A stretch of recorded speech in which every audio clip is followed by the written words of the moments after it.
indwara yandukira cyane kandi yica n'ingoga. Umuntu ayandura cyane cyane mu gukora ku maraso canke ku bindi bintu byose by'amazi bisohoka mu mubiri w'umuntu yamaze kwandura uwo mugera, canke tukayandura mu gusangira ibikoresho canke ivyambagwa byakoreshejwe n'uyigwaye.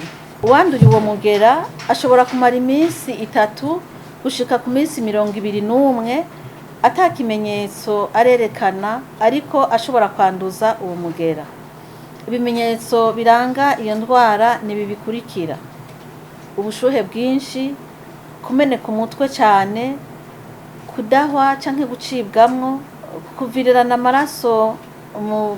amaraso mu binyigishi, mu mazuru canke mu bihimba vy'irondoka, kubabara mu mugongo canke umubiri wose, kudahwa n'ibindi. Naho mu gihugu cacu ico kiza ca virusi ya Marburg kitarahashika, kubera ko igihugu cacu gihana urubibe n'igihugu c'u Rwanda, turemeza ko na twebwe ico kiza kitugeramiye, ari naco gituma tubwirizwa kurikanura.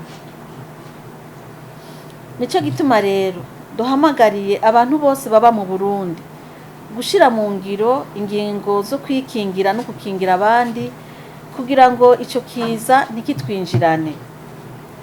Izo ngingo nazo ni izi: kwirinda gukoranako canke kuramukanya duhana iminwe, gukaraba kenshi n'amazi meza n'isabuni, kwirinda gutizanya ivyambarwa,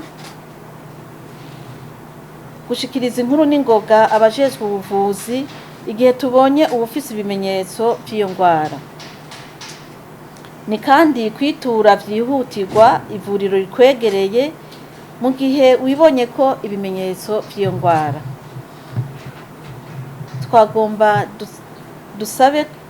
Twagomba kandi dusabe ko ababa mu Burundi bose borema, kuko igihugu cacu kiriko kiritegura bikwiye mu gufata ingingo zose zishoboka kugira ngo ico kiza ntikitwinjirane. Nidushire ingufu hamwe twese mu kwikingira ico kiza.